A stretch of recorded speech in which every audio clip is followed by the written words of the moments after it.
já está na casa. Como eu amo seu nome, tens o nome mais lindo que eu conheço. Como eu amo seu nome. Esconda-me em ti, esconda-me em ti, nas asas do seu amor.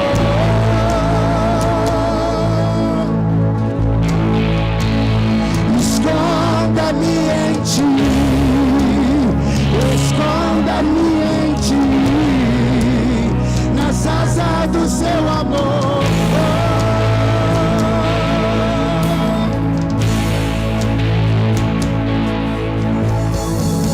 Como eu amo seu nome, tens o nome mais lindo que eu conheço. Como eu amo seu nome.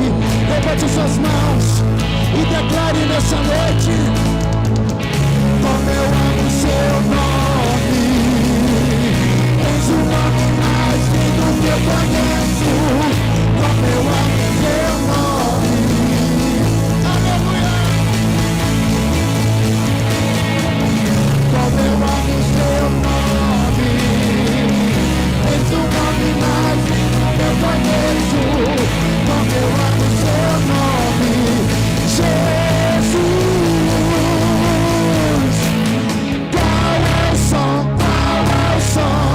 quando Deus desce na terra? Qual é o som, cadê os adoradores de Deus? Qual é o som, quando Deus desce na terra?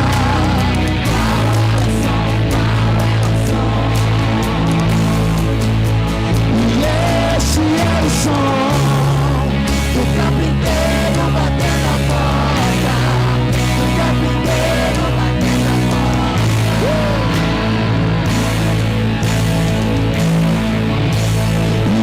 Esse é o som do carpinteiro batendo a porta. Aleluia.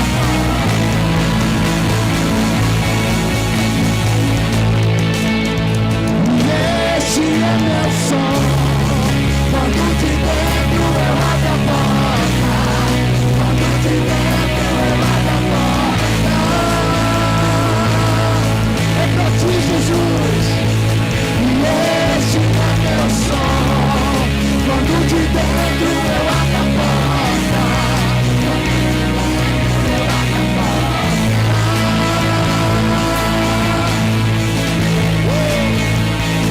Tira a palavra de adoração dele para ele nessa noite. Como eu te amo, Jesus. Como é mais belo, precioso. Te adoramos.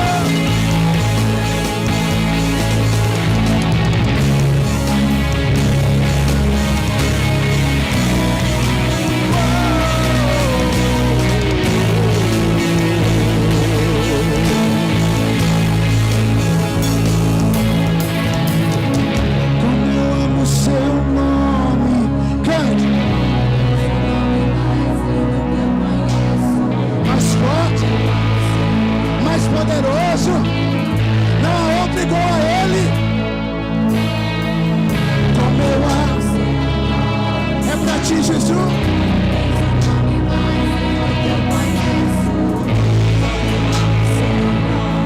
Qual é o som? Bem forte, a igreja, qual é o som?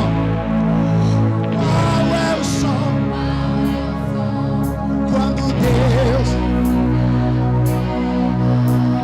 qual é o som? Aleluia. Qual é o som?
8.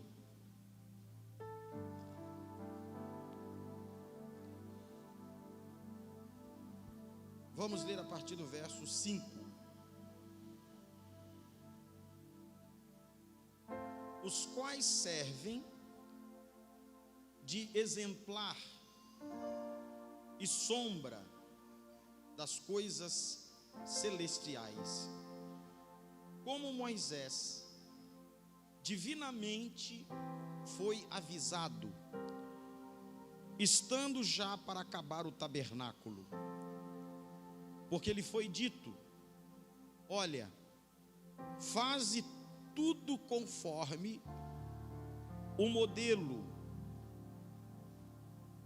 que se te mostrou no monte.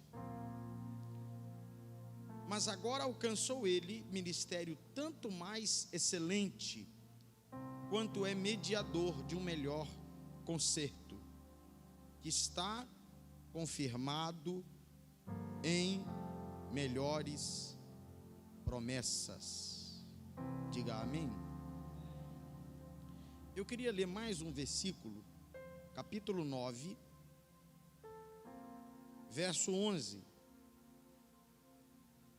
Mas, vindo Cristo, o sumo sacerdote dos bens futuros, por um maior e mais perfeito tabernáculo, não foi feito por mãos, isto é, não desta criação, e nem por sangue de bodes, bezerros, mas por seu próprio sangue entrou uma vez no santuário, havendo efetuado uma eterna redenção.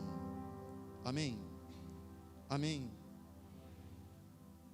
Tocou-me, Jesus tocou-me de paz, Ele encheu meu coração. Bem-vindo, Senhor. O Senhor Jesus me tocou, livrou.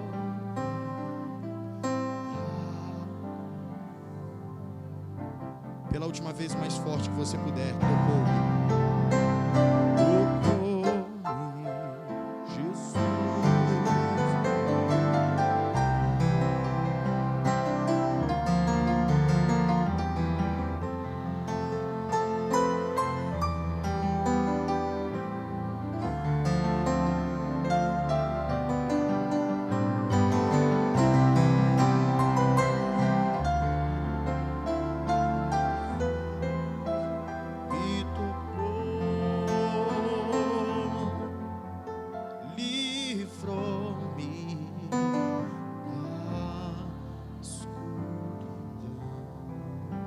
Coloque a mão na altura do seu coração.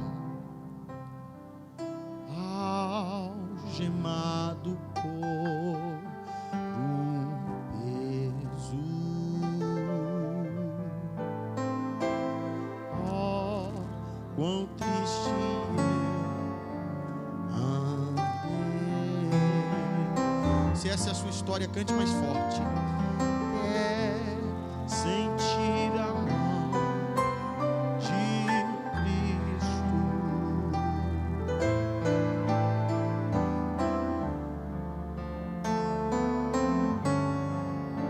Ele está aqui. O Cristo vivo está neste lugar. Tocou-me. Tocou-me. Jesus tocou-me.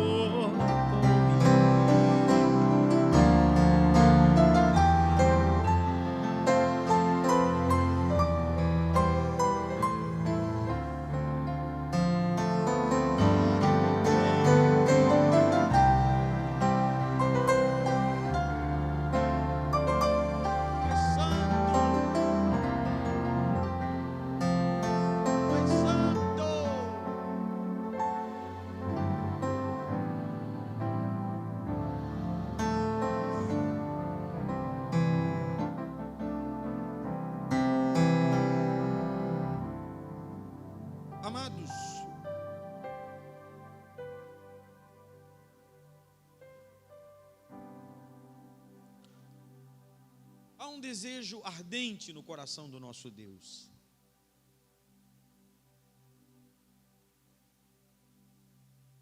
Existe um grupo de indivíduos, de pessoas, completamente alheios a Deus, a sua palavra, a sua presença. A classificação que a Bíblia dá para esse tipo de pessoa é um tanto quanto incômoda.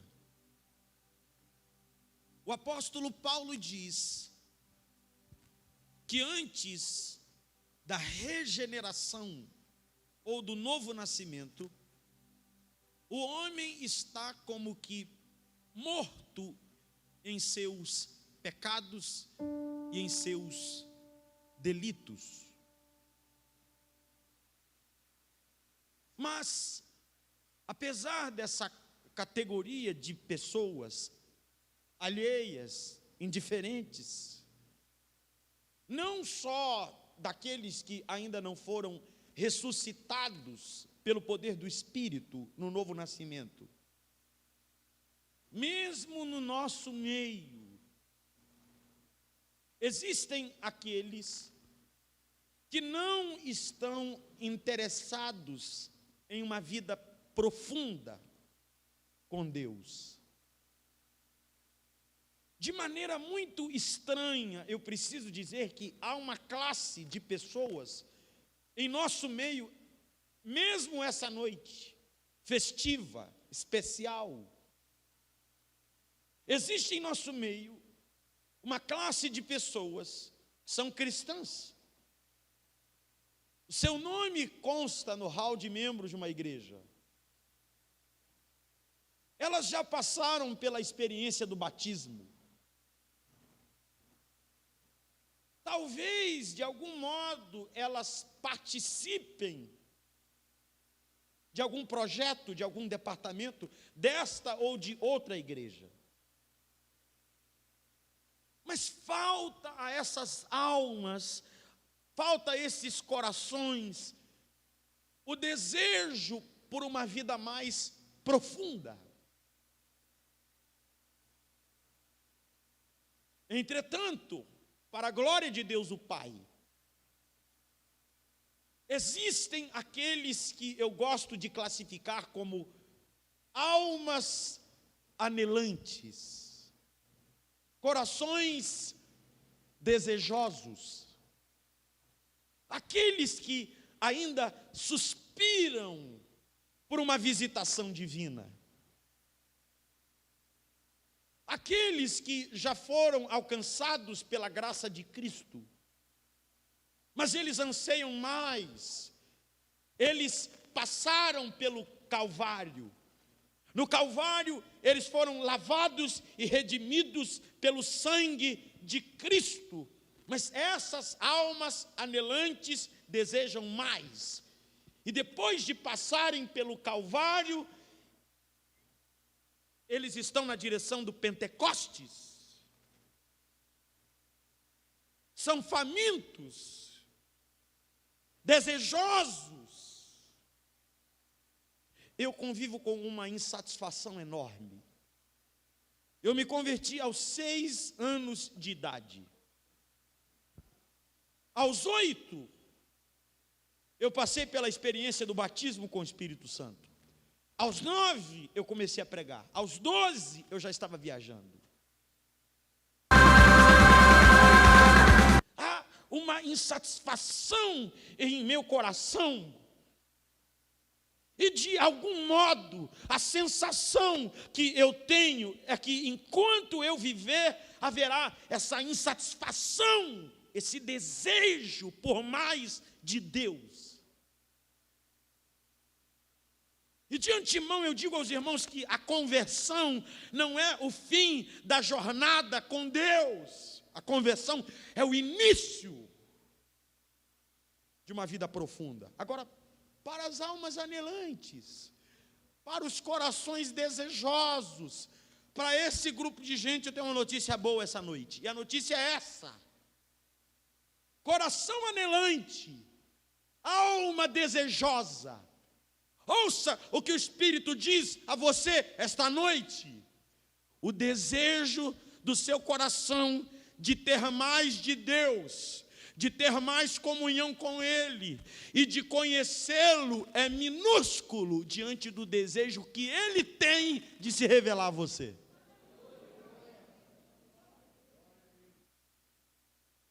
Eu espero que você tenha escutado.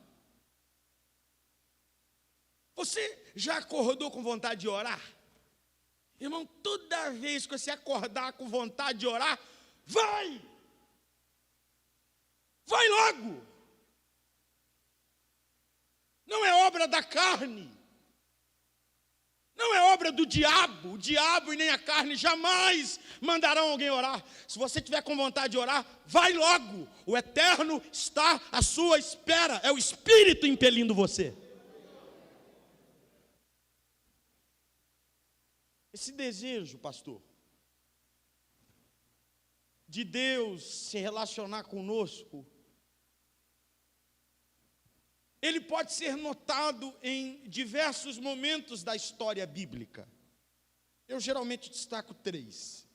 Estou falando do desejo do coração de Deus de se relacionar conosco e de se revelar a nós, irmão Gil. Primeiro momento, quando no Éden, Deus habitava com o homem. Na encarnação do Verbo, quando Deus habita entre os homens. Após a ascensão de Cristo e a descida do Espírito, quando Deus vem habitar dentro do homem. E desse desejo ardente, latente, apaixonante de Deus, de se relacionar com o homem, conosco, surgiu, nasceu, foi criado um dos monumentos mais importantes da vida religiosa, cerimonial e espiritual de Israel, o tabernáculo. Que fique claro de antemão que o tabernáculo não foi iniciativa de Moisés. Não foi Moisés, irmão Samuel, que acordou numa manhã e disse assim: rapaz, eu quero fazer um santuário para Deus. Eu queria tanto que Deus estivesse aqui no nosso meio. Eu gostaria tanto que Deus se relacionasse conosco. Não. O tabernáculo é deliberadamente iniciativa divina. A revelação que nós estudamos na Bíblia, ou mesmo na natureza, é iniciativa de Deus.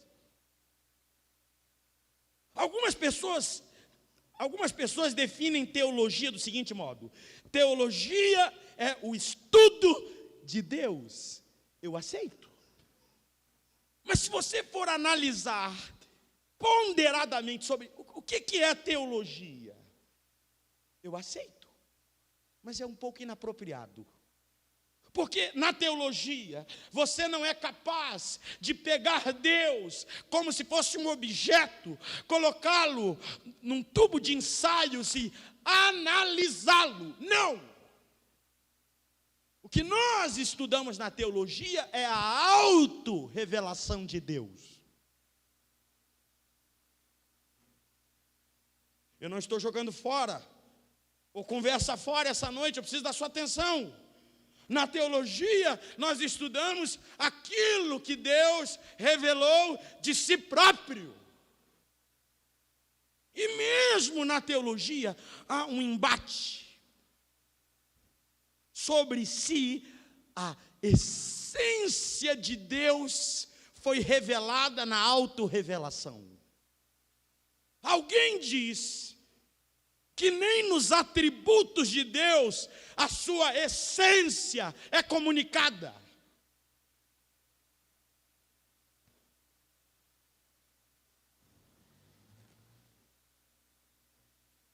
que eu estou dizendo? Eu estou dizendo que nós temos alguma noção de Deus, alguma ideia de Deus, algum conhecimento de Deus, porque Deus quis se revelar de algum modo.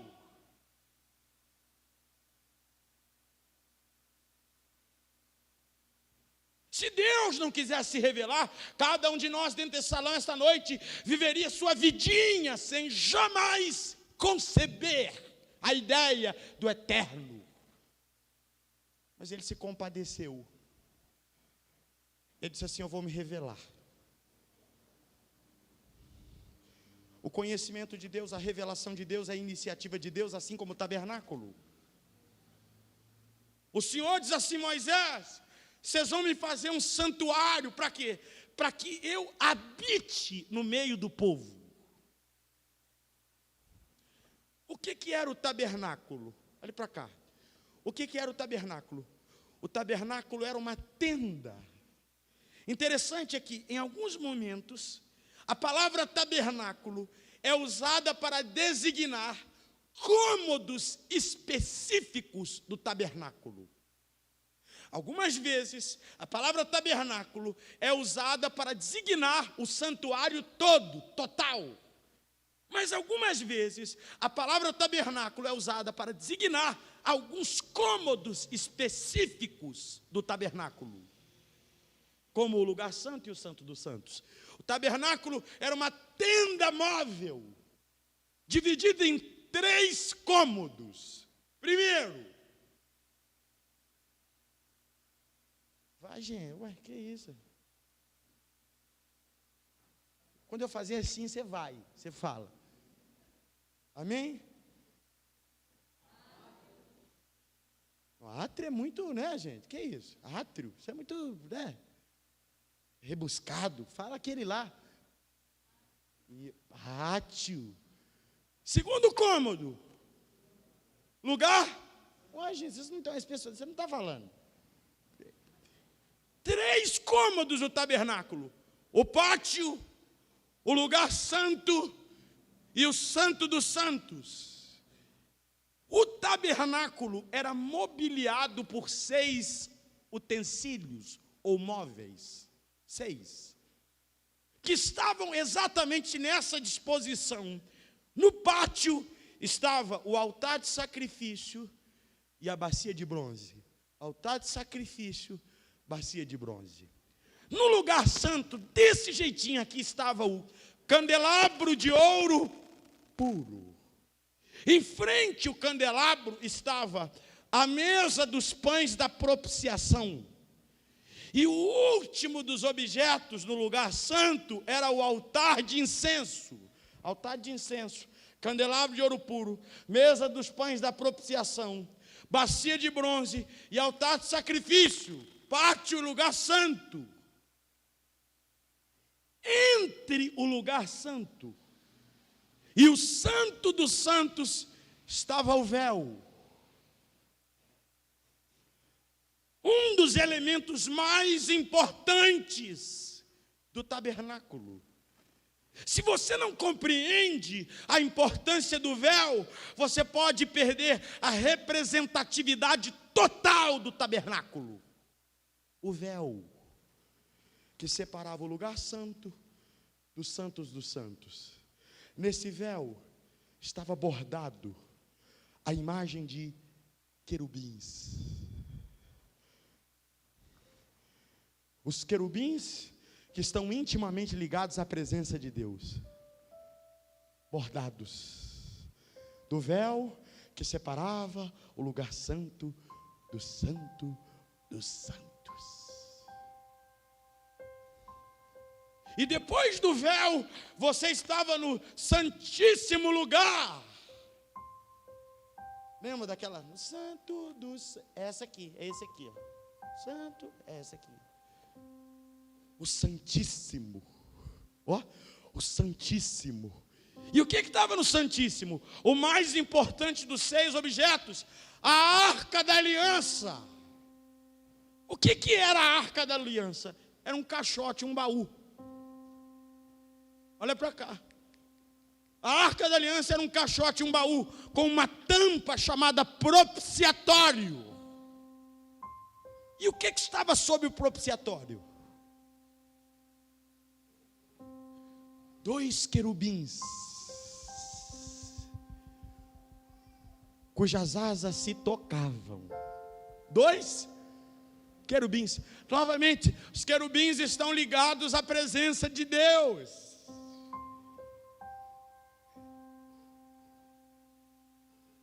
E alguns livros de literatura hebraica, você nunca vai encontrar essa palavrinha em nenhum lugar do texto sagrado. Não vai encontrar. Mas em livros de literatura hebraica ela pode ser encontrada. Que palavrinha é? Shekinah. Algumas tradições diziam que entre os querubins se manifestava essa fagulha visível da glória de Deus. A Shekinah. Uma fagulha, um vislumbre. Aleluia. De vez em quando alguém zomba de nós pentecostais. Você é pentecostal, né? Hã? Você é pentecostal ou não é? Você acredita na continuidade dos dons do Espírito Santo? Então você é pentecostal, é isso. Não é necessariamente ser barulhento, não é necessariamente quebrar os bancos dessa igreja, não é isso não. Se você crer na continuidade dos dons do Espírito Santo, tu é pentecostal. Mas de vez em quando eu vejo alguém zombando os pentecostais, dizendo assim, não, vocês cantam, pedindo a Deus para que Ele derrame a Shekinah no culto. O pessoal das antigas, vocês lembram daqueles hinos? Lembra não, gente? Fernandinho, derrama a tua Shekinah sobre nós. Eu já ouvi tanta zoação, né, os fiotes de John MacArthur, zombando de nós pentecostais, dizendo assim, vocês são loucos, eles nem sabem o que pedem, porque se Deus derramar a sua Shekinah sobre a igreja, morre todo mundo, eles dizem. E eu pergunto para você, tem jeito melhor de morrer?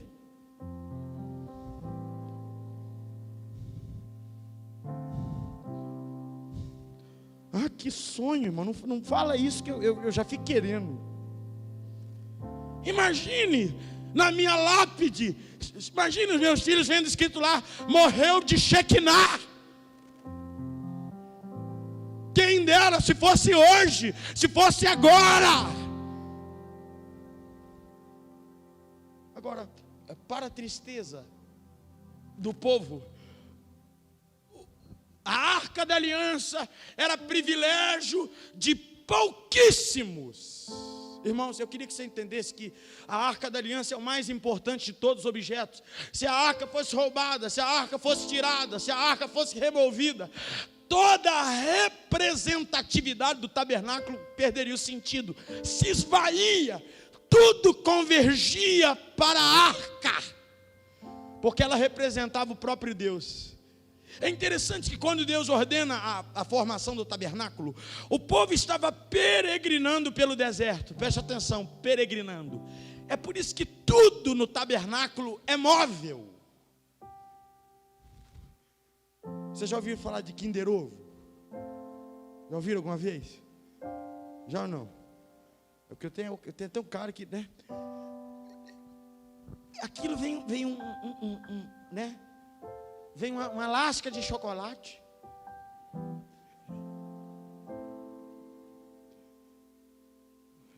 Né? Vem uma lasca de chocolate e um brinquedinho que tu montava. Tudo no tabernáculo poderia ser montado, desmontado, porque o povo estava peregrinando. Portanto, os móveis eram dotados de varais ou varas. É o caso da própria Arca da Aliança. Varais ou varas, para que os levitas e os sacerdotes carregassem o objeto no ombro. Deus havia determinado como a arca deveria ser carregada, nos ombros dos levitas e dos sacerdotes. Quando Uzá, cheio de boa intenção, foi tocar a arca, porque ela estava pendendo no carro de bois, ele foi fulminado. Ela só poderia ser carregada do jeito certo. Todos os objetos poderiam ser montados e desmontados, a fim de serem carregados. Agora preste atenção. Quando Deus ordena a formação do tabernáculo, o povo estava peregrinando pelo deserto. Deus disse assim: Moisés, eu quero que você monte o santuário. Toda vez que vocês andarem, caminharem e depois pararem o acampamento, eu quero que você monte o tabernáculo no meio do acampamento. O tabernáculo ficava no centro. O centro da vida do povo hebreu é Deus, é o culto. Por que Deus estava fazendo aquilo? 2 motivos. Primeiro, o trajeto do deserto não seria fácil. Perigos, inimigos estariam à espreita ao longo do caminho. Deus estava dizendo assim: Moisés, eu quero que cada hebreu, cada israelita, quando olhar para o centro do acampamento, saiba que eu estou no meio de vocês, eu estou presente. Número 2, eu quero que o culto seja o centro da vida do povo. Agora, assim como o tabernáculo era o centro da vida do povo hebreu, assim como o culto era o centro da vida dos israelitas, a arca da aliança, a presença de Deus, era o centro do culto.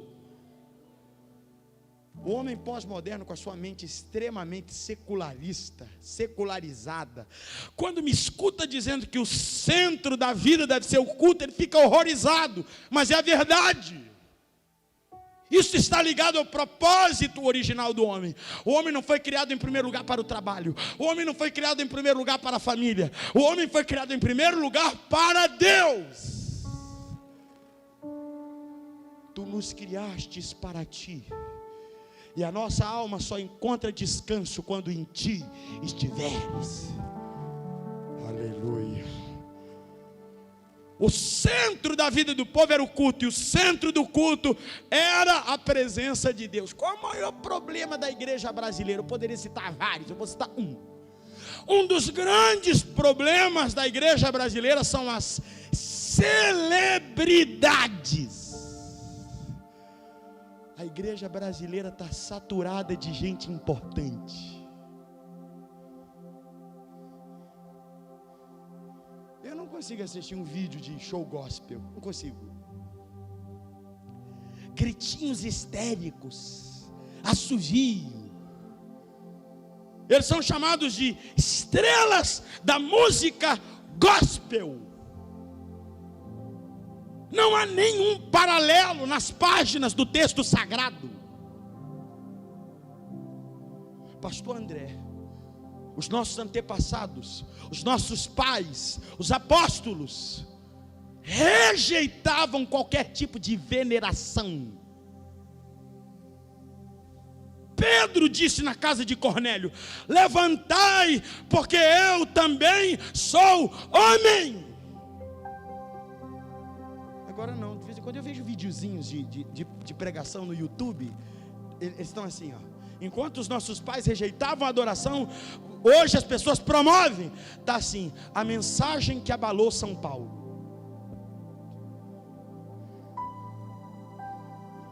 O cantor que fez a igreja tal chorar. Isso é blasfêmia, isso é bobice, isso é imaturidade. Nós viveremos o avivamento quando o homem for colocado no seu devido lugar, servo. E quando a glória de Deus for restaurada, quando o nosso ideal por Deus, pela sua glória, for restaurado.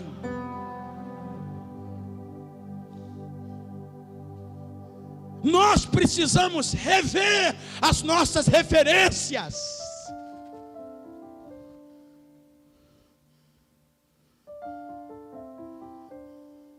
Nós precisamos conhecer profetas de Deus como Agostinho, homens de Deus como a W. Tozer, como Martin Lloyd Jones. As estrelas precisam ser removidas e os servos precisam ser restaurados. Caso contrário, a glória de Deus não visitará o santuário. Deus é que é importante. Agora vejam, a arca da aliança era privilégio de pouquíssimos. Olha para mim, irmãos. Só o sumo sacerdote tinha acesso à Arca da Aliança uma vez por ano, no dia da expiação. Vocês ouviram? Quanto é que você daria? Olha para mim. Quanto é que você daria para entrar no Santíssimo Lugar e espiar a fagulha visível da glória de Deus, a Shekinah? Os noveleiros dizem assim: eu não daria nada. É claro que não. Você não sabe do que se trata. Mas as almas anelantes, quando ouvem a minha descrição da Arca da Aliança, da Shekinah, seu coração pulsa. Como eu gostaria de espiar, como eu gostaria de dar uma olhadinha entre o véu. Mas, caro irmão, a Arca da Aliança era privilégio de um só homem uma vez por ano no dia da expiação. E como é que o sumo sacerdote entrava lá, hein? Como é que ele entrava lá, hein? Alegrinho? Não! Uma das grandes mensagens de todo o Antigo Testamento, e principalmente do tabernáculo, é que Deus é santo. A igreja pós-moderna precisa revisitar esse atributo de Deus. Deus é santo. Deus não é o coleguinha da esquina. Isso aqui não é brincadeira. Eu vejo que essa igreja é extremamente reverente. Deus seja louvado por isso. E eu não estou dizendo isso por conveniência. Eu não prego por conveniência, nunca. Mas eu estou preocupado com as igrejas, com o culto que está sendo prestado a Deus. É uma irreverência total. É gente que escuta a pregação e participa do culto enquanto come um fandangos e toma um todinho.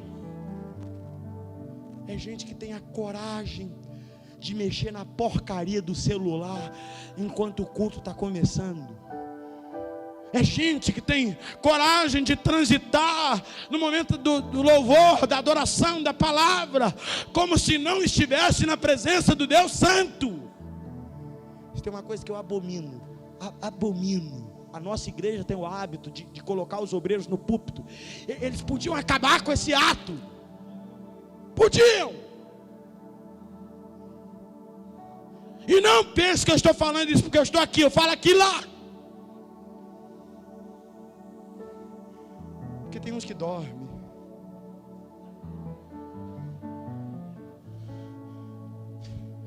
Irmãos, eu não estou aqui porque prego. Eu estou aqui porque eu amo a Jesus Cristo. Pregar não é a minha vida. Eu nunca disse isso. Pregar não é minha vida. Minha vida é Cristo. Portanto, antes de vir aqui pregar, eu vim adorar. Mas alguns dormem. Tem uns que são tão espirituais que na hora do louvor eles não participam. Eles folheiam a Bíblia. Tipo assim, né?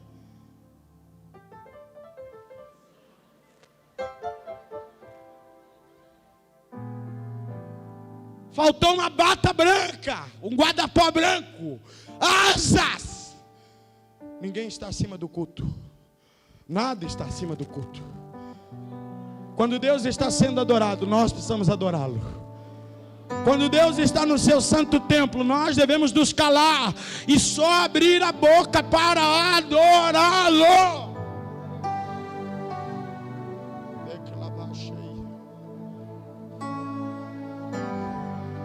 Como é que ele entrava lá? Ele não entrava lá saltitante. Ele não chamava Jesus de velho, de cara, de você, ou coisa parecida.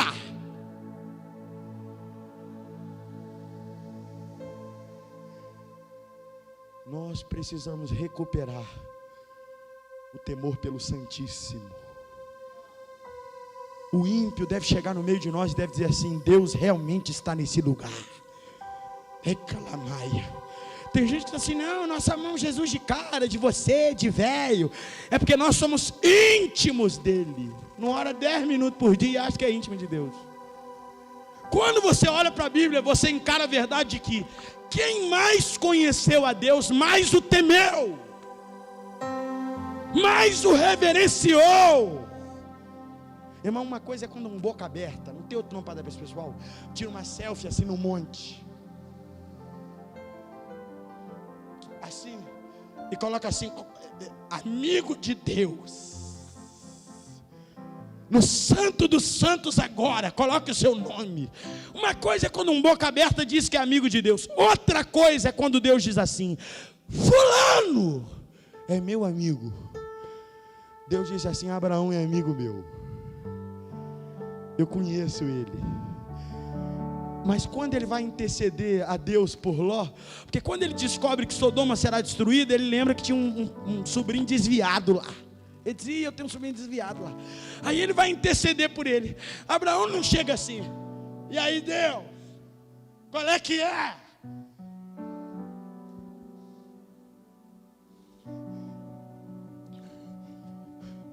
Eu imagino Abraão dizendo assim, amigo de Deus: Senhor, o Senhor vai destruir o ímpio com o justo, não fará justiça o Senhor de toda a terra. O Senhor diz: não, Abraão, eu farei justiça. E ele diz: Senhor, perdoa-me, porque sou pó em cinza. E ele vai intercedendo com jeitinho. 40, 30. Ele diz assim: Senhor, não se zangue, mas eu vou falar mais essa vez. Olha o cuidado. Ei, calabaia. Isaías, quando viu o Senhor assentado no alto e sublime trono, ele disse assim: ai de mim.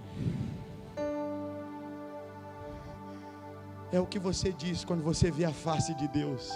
Agora vejam, o sumo sacerdote entrava lá uma vez por ano, mas ele não entrava saltitante não, ele entrava cheio de temor e reverência. Um sacrifício por si mesmo era feito pela expiação do seu próprio pecado. E o velho entrava tremendo lá dentro. Há uma tradição, isso não é bíblico, mas há uma tradição que diz que uma corda era amarrada na sua cintura. Porque se ele entrasse lá dentro do Santíssimo Lugar e morresse lá dentro, era sinal que o sacrifício não tinha aceito e o perdão não tinha sido concedido.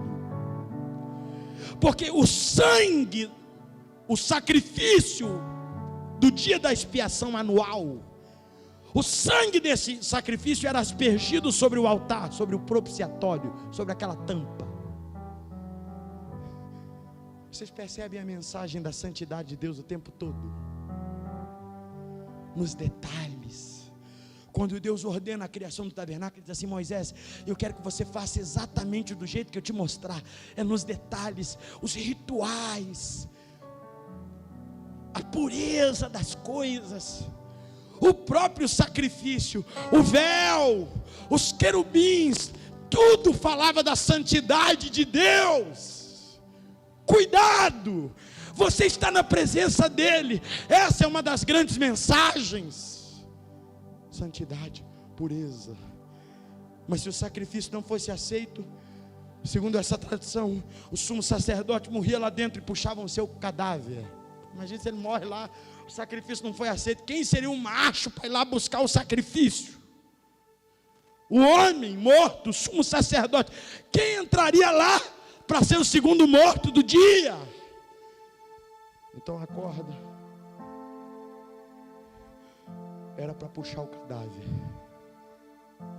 Privilégio 1, cheio de reverência e cuidado.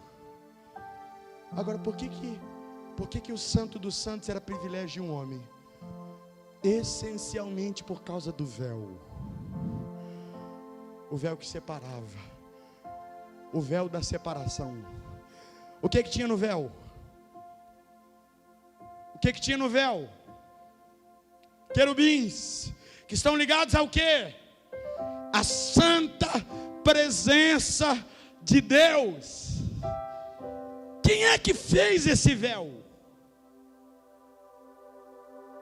Quem é que fez esse véu, irmãos? O Altíssimo. Por causa do quê? Do pecado do homem. O véu era uma mensagem do próprio Deus.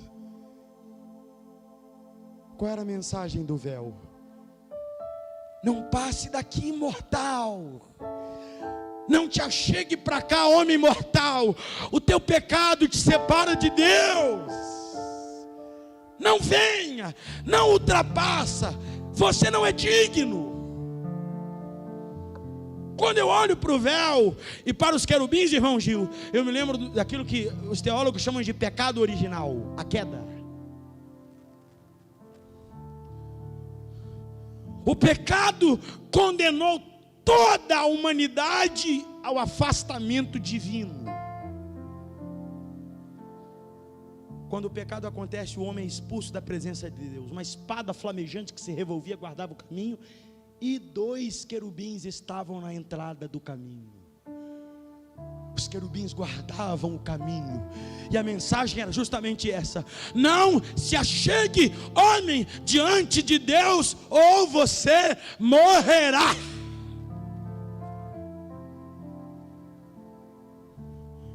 Você ainda me escuta? Agora, por que isso é um problema sério? Por causa da maior necessidade do homem.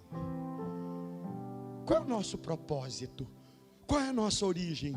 A nossa origem é Deus. Nós somos criados por Deus. E qual é o nosso propósito? Deus nos criou para si. Você foi criado para o deleite divino. Você foi criado para a realização de Deus. Você foi criado para Ele. Agora, Deus é tão sábio que quando Ele cria o homem, Ele é o criador do homem. A origem do homem está nele. Quando Ele cria o homem para si, o propósito do homem também é Ele. Quando Ele vai criar o homem, veja o que Ele faz. Ele diz assim: eu vou criar você para mim, mas eu vou deixar em você um espaço que só pode ser preenchido por mim. O autor de Eclesiastes, de maneira poética, diz que Deus colocou a eternidade no coração do homem. Entenderam ou não? Eu crio você para mim, mas eu deixo em você um vazio que só eu vou conseguir preencher. Portanto, mesmo que você se perca, você vai me procurar. Mesmo que você se extravie, você vai me procurar, porque eu deixarei uma necessidade de mim dentro do seu coração. Por que o pecado é o nosso maior inimigo? Porque o pecado nos priva da comunhão com Deus, e só Deus pode nos preencher. Nós temos 3 grandes inimigos, do inferior para o maior. O diabo é o último. E como nós tememos o diabo, não é? Se tem um despacho na calçada, o povo atravessa a calçada. O povo tem medo do demônio. Meu Deus, não fale esse nome. Segundo grande inimigo do homem, o mundo, o espírito do mundo. Mas o maior inimigo do homem é o eu, é a carne. Como diria o Dr. Russell Shedd: o mundo, a carne e o diabo. O maior inimigo do homem é a carne, é o pecado. E por quê? Porque o pecado nos priva da comunhão com Deus, e só a comunhão com Deus nos deixa plenos. Ouça-me. Eu posso estudar o tabernáculo de 2 maneiras. Ou eu estudo o tabernáculo do altar de sacrifício até a Arca da Aliança, isto é, do início ao fim.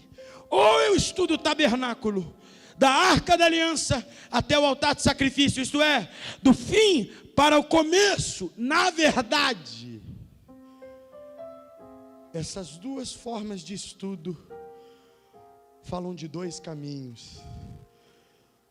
Do altar de sacrifício até a Arca da Aliança é o caminho trilhado pelo homem para se achegar ao divino, para se achegar à arca. Mas há um problema com esse caminho: o véu. O véu impede o homem de se conectar a Deus. A religião não é capaz de levar o homem de volta a Deus, de volta à sala do trono, de volta ao jardim da comunhão por causa do véu. O pecado nos separa. O véu é a mensagem: você não pode passar, você não é digno, você é pecador. A presença, a santidade de Deus te condena. Mas Deus é tão gracioso que Ele diz assim: já que vocês não podem vir, eu vou aí buscar vocês. Declabai. Você não ouviu? Aleluia. Aleluia. O véu nos separa. E o esforço pessoal não é capaz de nos introduzir à sala do trono. Você sabia que nada que você faz é capaz de levar você de volta à presença de Deus? Absolutamente nada que você faz é capaz de torná-lo digno da graça divina. É por isso que salvação é somente pela fé, somente pela graça. Alguém perguntou uma vez: qual é o mais importante dos solas? Alguém respondeu muito sabiamente: o mais importante dos solas é o sola. Não ouviram? Quem ouviu? Quem ouviu, mas não entendeu? Quem não sabe o que quer? Eu vou dizer de novo. Alguém perguntou: qual é o mais importante dos solas? Alguém respondeu: o mais importante dos solas é o sola. E o que é o sola? Somente. Não é a graça e mais jejum. Não é a graça e mais santificação, não é isso não. Não é a graça e mais oração. Declamaia. De vez em quando eu pergunto para algumas pessoas: você tem certeza que é salvo?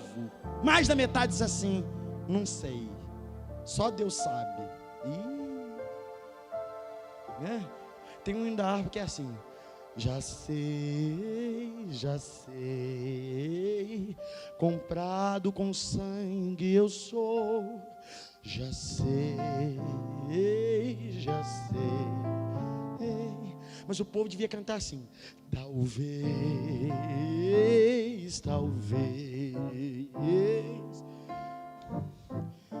A maioria diz assim: eu não sei, Deus é que sabe. Quando alguém pergunta assim: eu sou, aí eu fico animadinho, serelepe.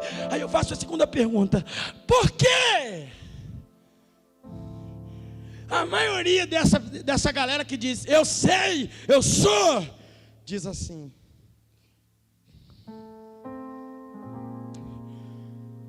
porque eu estou pagando o preço. Eu oro, E tem até um hino famoso, sabe? É mais ou menos assim: eu estou pagando o preço para morar no céu. Eu estou pagando, vai morrer pagando, vai acordar no quinto dos infernos.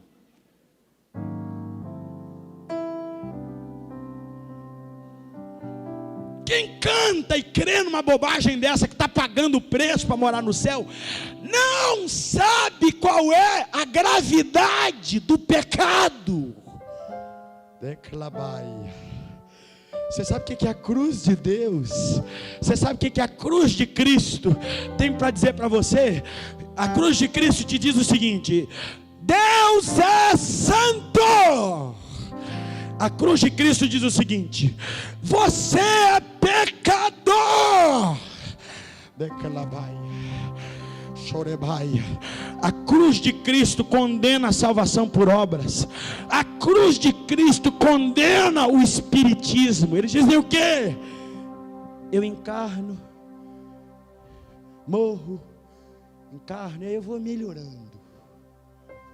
Isso é ter uma autoestima elevada. Irmão, eu sou tão ruim. Mas eu estou falando de você, não. Você é bom. Eu sou tão ruim que eu podia voltar 1 milhão de vezes, não ia melhorar 1 milímetro. Nada. A cruz de Cristo diz: você não pode melhorar. Você não pode se salvar. Por isso eu vim. Para te dar acesso à sala do trono. Oh, irmãos, por favor. Aquela Maia. Olha para cá, eu estou começando a sentir o poder do Espírito. Olha para cá. Ele diz: já que vocês não podem vir, eu irei até aí. E o que é que ele faz? Ele faz o caminho inverso. No altar de incenso, pastor André, ele é a maior resposta de Deus para a humanidade. Vou dizer de novo: no altar de incenso, ele é a resposta para o maior clamor da humanidade. Ele é a maior resposta para o real problema da humanidade, o pecado, a separação. Ele veio. A W. Tozer, no seu livro Ele Habitou Entre Nós, diz que uma das grandes expressões de toda a Bíblia, uma das maiores expressões da Bíblia, é essa aqui: Ele veio. Ele veio. Por que isso é tão significativo? Você já pisou na bola com alguém? Já? Você já entristeceu alguém? Magoou alguém? Já? Já decepcionou profundamente alguém e o contato foi interrompido, bloqueado, e você ainda gosta daquela pessoa de algum modo, há algum sentimento por aquela pessoa, alguma afeição por aquela pessoa, mas o que você fez provocou um bloqueio, uma barreira. Você não tem coragem de mandar mensagem, você não tem coragem de ligar, você não tem coragem de chamar, mas de repente essa pessoa toca a campainha da sua casa. A humanidade, por causa do pecado, se afastou de Deus. Rebeldia, distanciamento, desobediência. Mas Ele veio. Ele veio. Ele mandou uma mensagem no zap do nosso coração, da nossa alma. Ele disse: eu estou aqui. Eu vim para que tenhais vida e vida com abundância.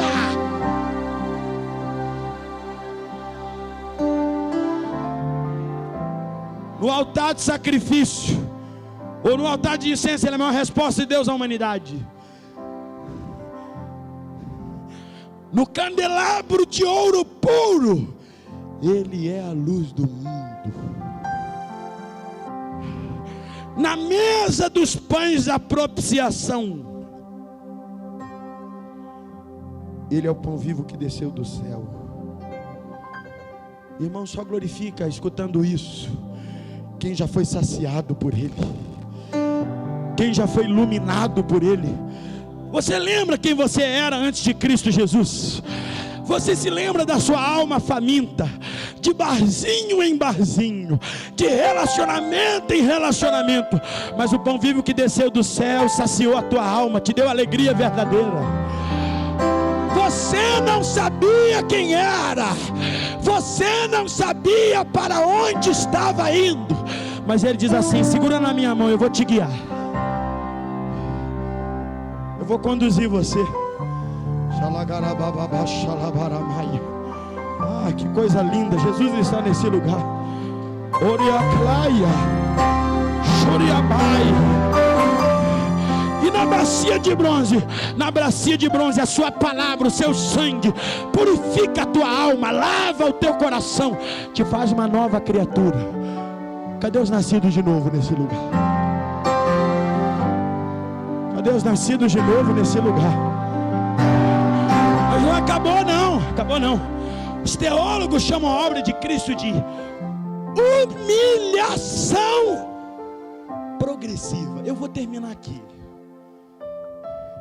Você sabe o que é humilhação progressiva? Qual é o maior milagre da Bíblia? Eu tenho os meus favoritos. Viu, pastor? Quando eu falo dos maiores milagres, eu tenho os meus favoritos. 2 que eu gosto muito. Primeiro, a abertura do Mar Vermelho. Menina, que foi tirar o fôlego. O maior aquário natural da história. Como é que Deus fez aquilo? Soprando. Soprando, gente. Fala, gente. Não, como é que ele fez? Assim, ó. Deu uma cafungada e abriu. E não é só abrir, é abrir e manter. O maior aquário natural da história.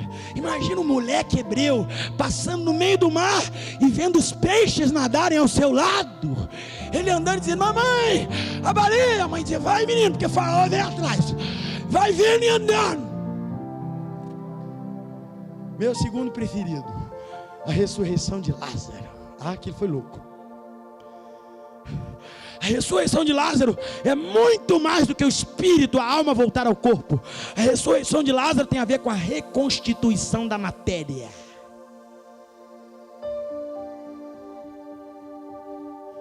Morto há 4 dias, o corpo em estado de decomposição. Mas quando o Senhor disse: Lázaro,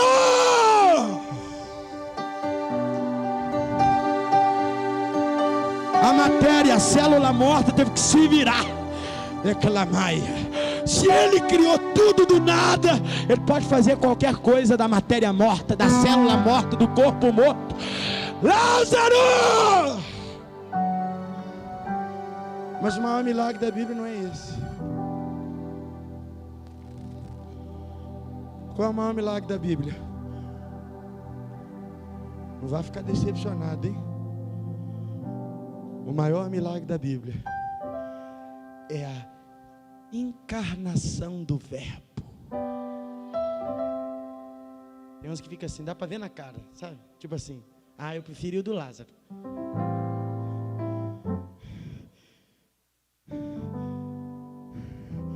Encarnação do Verbo. Eu tenho até medo de falar dessas coisas. É sério. É terra santa. Eu preciso tirar as minhas sandálias para falar disso. O Senhor da glória, o Criador dos mundos, tomou a forma humana. Você não entendeu, né?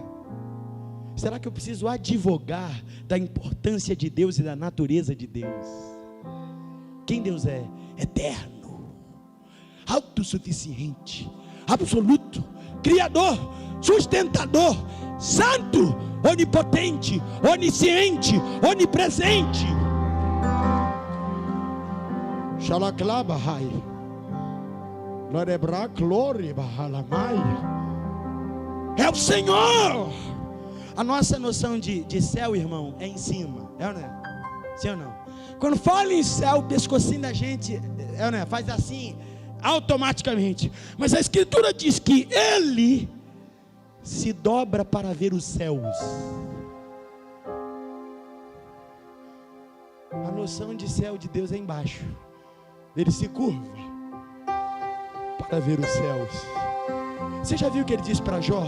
Ele diz assim: Jó, já está lá tagareirando. Ele diz assim: Jó, onde é que estava você quando eu fiz o céu e a terra?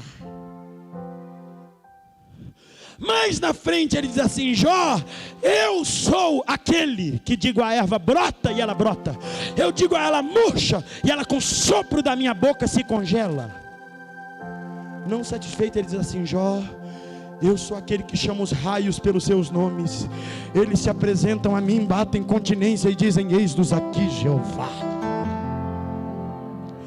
Ele pesa os montes em balança de precisão.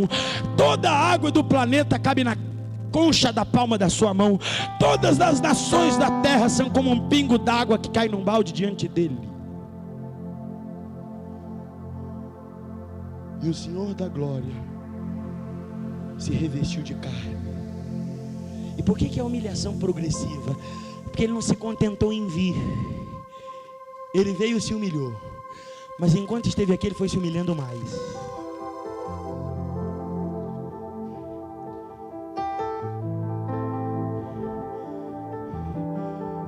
Deus no ventre de uma mulher.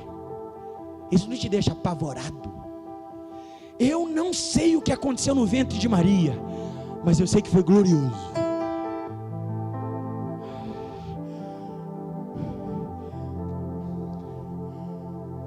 Antes da mulher ser criada, Ele já havia desenhado o projeto mulher. Foi Ele que desenhou o útero dela.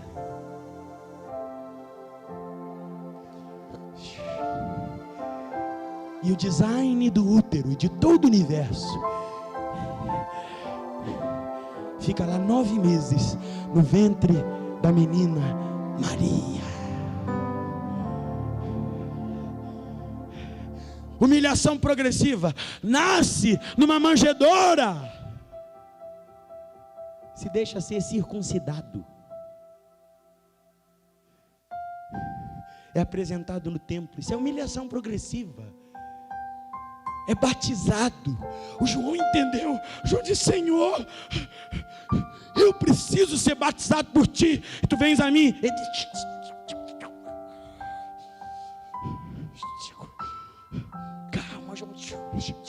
calma, João. O plano já começou. O plano de volta ao jardim já começou. E precisa ser feito nos detalhes. Eu preciso cumprir toda a justiça. E a sua humilhação progressiva se encerra no Calvário. O Gólgota foi o seu altar de sacrifício. Eu fico tão triste quando as pessoas não entendem a cruz de Cristo, né? A minha mãe, por exemplo, ela tem problemas psicológicos. Quando, pastor, eu morava com ela e eu colocava Paixão de Cristo, alguma coisa desse tipo, né, para ver, ela na hora da crucificação ela chorava. Ela dizia assim: Júnior, tadinho de Jesus, Júnior, coitado de Jesus. Tem coitado ali não. Eu entendo minha mãe. Minha mãe tem problemas psicológicos, mas eu fico muito decepcionado quando eu vejo gente que conhece a palavra, o evangelho, a mente é sadia, com pena de Jesus crucificado. Tem hino famoso que diz que inclusive enquanto Jesus estava morto, teve festa no inferno. Que blasfêmia! A musiquinha é boa, o balanço, eu gosto do arranjo, é bom, dá para consertar. Mas enquanto Jesus está morto, não tem festa no inferno. Satanás lutou para que o Cristo não fosse crucificado. Até o último momento ele usou alguém. Desce daí, salva-te a nós também. Satanás não queria que o Cristo fosse crucificado. Por que não? Você já imaginou a cara de vergonha do Pilatos quando morreu e olhou para o trono da glória e viu que o Senhor assentado sobre o trono era o Galileu que esteve diante dele naquele dia? Vocês lembram do Pilatos, né? Quando disse para o Senhor da glória assim: você não sabe, Nazareno, que eu posso te tirar dessa?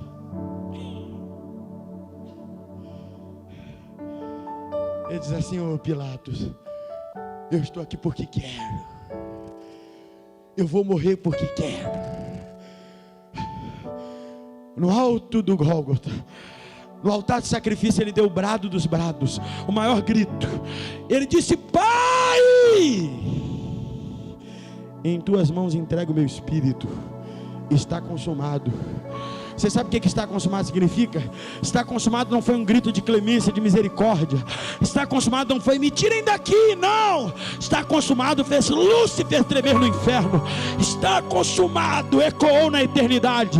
Está consumado significa: eu paguei a dívida.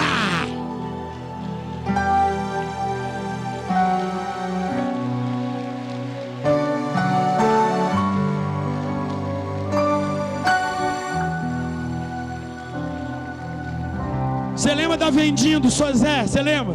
Quem lembra da vendinha do Sozé? Empório. Aqui não tinha isso não, gente, Caratinga. Empório. Aquele lugar que vendia tudo: galinha, arroz, feijão. 38. Vocês não lembram desse lugar não? Vendia as coisas a granel. O empório do Antônio. Aquilo lá. Tetelestai. É uma expressão extremamente comercial. No tempo de Jesus tinha vendido o empório e tinha caderneta. Quem já comprou na caderneta? Quem já? Comprou, né? Pagou, né? Quando fulano pagava tudo, a palavra que vinha embaixo era essa: tetelestai, que significava pagou tudo, está tudo pago. Quando Jesus deu o brado, está consumado, a Escritura diz que o véu do templo se rasgou de alto a baixo. Eu gosto disso. Não foi de baixo para cima, não foi um homem que rasgou, foi de alto a baixo. De alto a baixo foi Deus quem rasgou.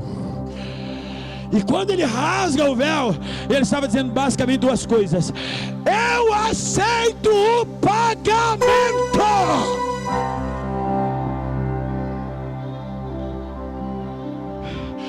Segunda coisinha que ele estava dizendo: entrem agora na sala do trono. Levante a tua mão comigo. O véu do templo rasgado significa que não tem sacerdote, que não tem oração forte, que você não precisa de mim, da minha oração, que eu não sou mais santo que tu. O véu do templo rasgado significa que você pode ser tão cheio quanto quiser. Levante a mão quem crê no véu rasgado. Quem crê? Senhor, aonde houver uma mão levantada, um coração aberto e uma boca dando glória ao teu nome, eu quero um sinal da tua glória na palma de cada mão agora. Eu não preguei nada além da tua palavra. Onde houver alguém com as mãos levantadas dando glória ao teu nome, eu te peço mais uma vez, coloca fogo na palma destas mãos agora.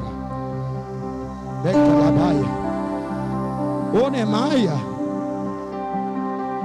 eu te convido a entrar agora. Você quer entrar? Ô Rabaia, não dá para entrar no Santo dos Santos de boca fechada. Abre a sua boca.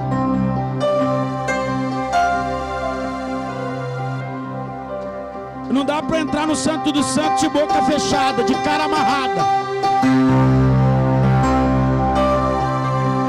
Entra!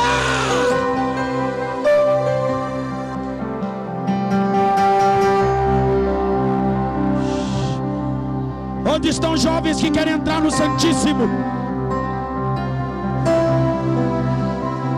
Deus está chamando a juventude desta igreja para entrar no Santíssimo.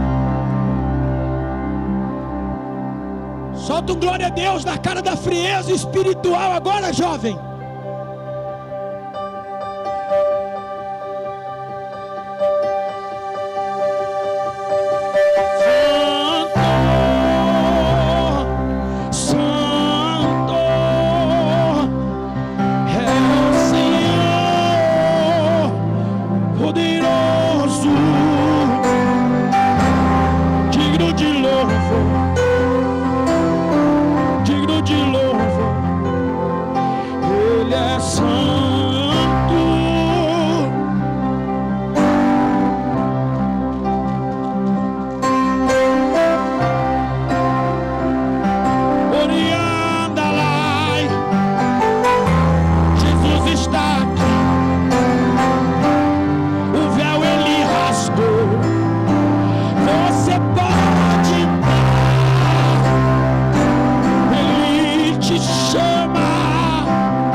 Eu não sei você renascer, mas eu quero mergulhar. Eu quero mergulhar.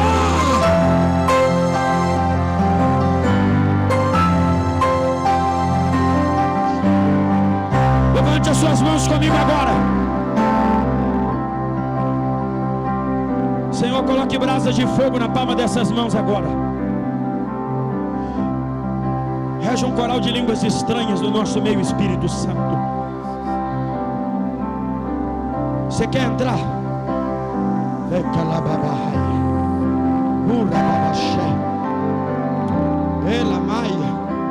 Você crê que tem fogo aí na sua mão? Eu quero que um homem coloque a mão no ombro de um homem agora. Uma mulher coloque a mão no ombro de uma mulher agora.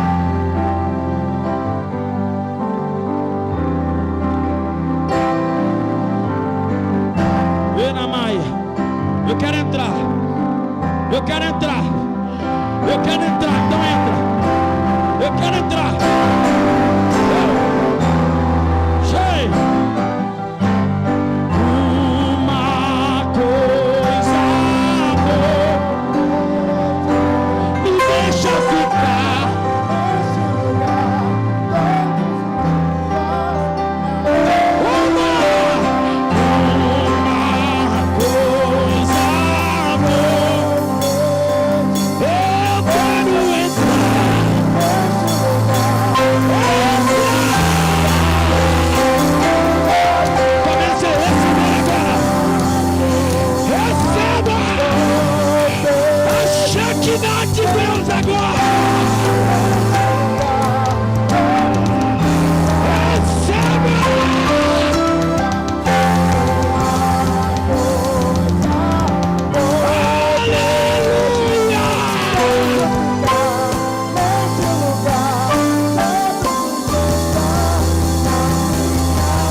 De Deus paira sobre este santuário agora.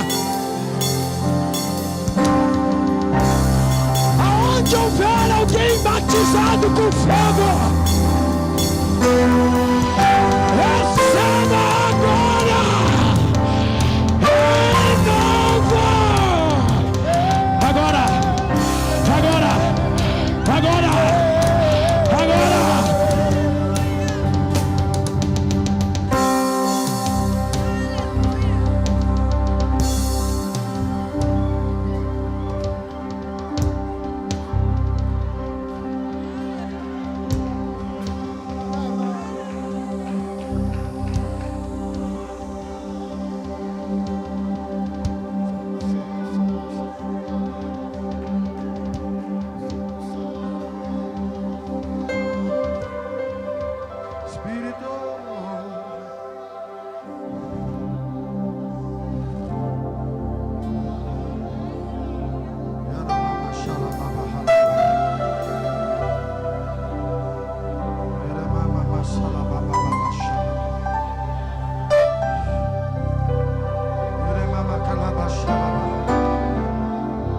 Esperando para mergulhar, mergulhe. O que você está esperando para mergulhar no poder do Espírito? Eu estou sentindo que jovens estão sendo levados ao Santo dos Santos.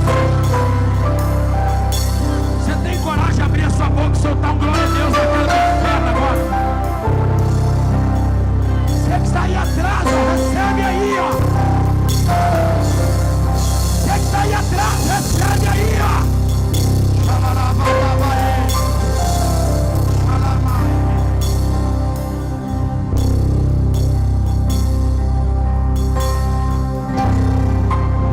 Não importa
lado.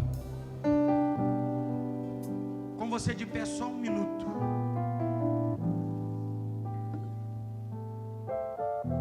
Aonde está você? Que ouviu a mensagem do Evangelho essa noite. Você escutou o que Cristo fez para que você fosse reconectado ao Pai. E esse convite não é um convite a pessoas perfeitas. Esse é um convite àqueles que querem ser transformados pela graça de Cristo. Onde é que está você que está afastado dos caminhos do Senhor? Onde é que está você que hoje quer entregar o controle da sua vida a Jesus Cristo? E talvez você diga assim: eu tenho tantos vícios, tantos defeitos, meu passado é tão obscuro. Cristo tem o poder de transformar novas todas as coisas na sua vida. O que todos os irmãos aqui dentro têm em comum é que todos nós fomos transformados pela graça de Jesus Cristo.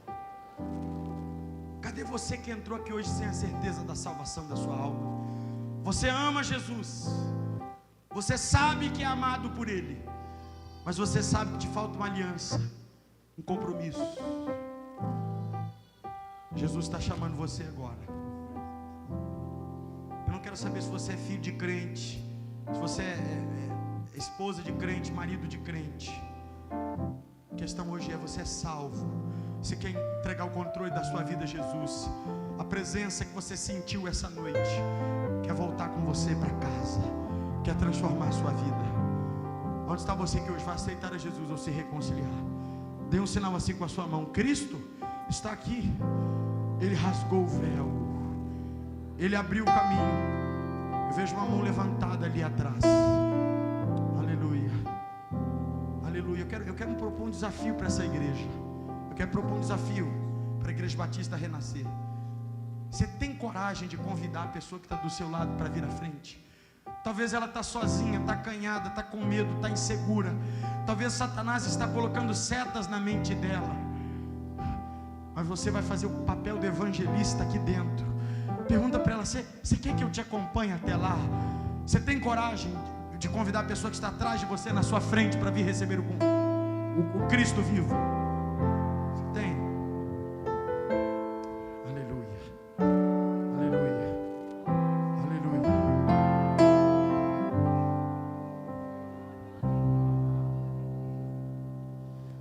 Meu amigo,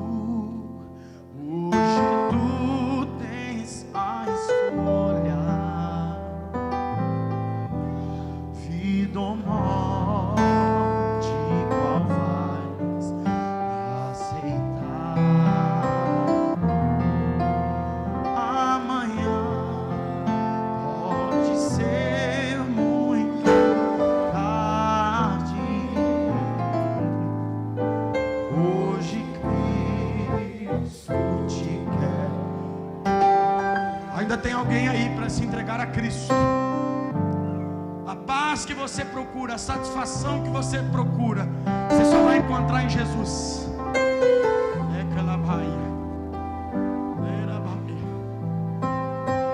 Oh Deus, Deus está chamando alguém ainda. Não estou vendo você convidar. Convide. Jesus ainda deseja salvar alguém. Eu vou te chamar pela última vez. Meu horário já foi embora há 15 minutos, mas eu vou te chamar pela última vez. Cristo te chama agora. A paz, a alegria que você procura, você só vai encontrar nele. Pode vir, é isso mesmo. Venha, venha. Venha porque Ele transforma. Venha porque Ele muda. Pode sair do seu lugar e venha. Ecalamaia. Pode sair do seu lugar e venha. Pode vir, pode vir. O pecado quem purifica Ele, a alma quem lava Ele, a vida quem transforma Ele. Venha, venha sem demora, venha sem demora. Jesus está chamando você agora. Venha sem demora. Aleluia. Eu não estou ouvindo a glória desta igreja, não estou ouvindo a adoração desta igreja. Ninguém mais digno para orar por essas vidas do que aquele que vai cuidar desses irmãos.